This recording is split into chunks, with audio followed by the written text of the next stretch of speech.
ഒരു തണുത്ത രാത്രിയിൽ ഒരു കോടീശ്വരൻ തന്റെ വീടിന് പുറത്ത് ഒരു വൃദ്ധനെ കണ്ടു. അയാൾ ആ വൃദ്ധനോട് ചോദിച്ചു, ഒരു പുതപ്പ് പോലും ധരിക്കാതെ ഈ കൊടും തണുപ്പിൽ നിങ്ങൾ എങ്ങനെ കഴിയുന്നു? വൃദ്ധൻ പറഞ്ഞു, എനിക്ക് പുതപ്പില്ല, വല്ലാതെ തണുക്കുന്നുണ്ട്. ഇത് കേട്ട് കോടീശ്വരൻ പറഞ്ഞു, എന്നെ കാത്തിരിക്കുക, ഞാൻ ഇപ്പോൾ തന്നെ എന്റെ വീട്ടിൽ പോയി നിങ്ങൾക്കൊരു പുതപ്പെടുത്തിട്ട് വരാം. ആ വൃദ്ധന് സന്തോഷമായി.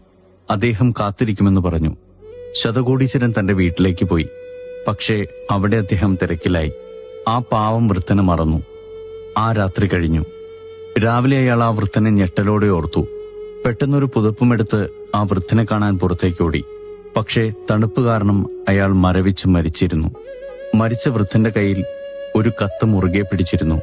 അതിലെ വരികൾ ഇങ്ങനെയായിരുന്നു: തണുപ്പിനെ പ്രതിരോധിക്കുന്ന വസ്ത്രങ്ങളില്ലാത്തപ്പോൾ എനിക്ക് തണുപ്പിനെതിരെ പോരാടേണ്ടി വന്നു.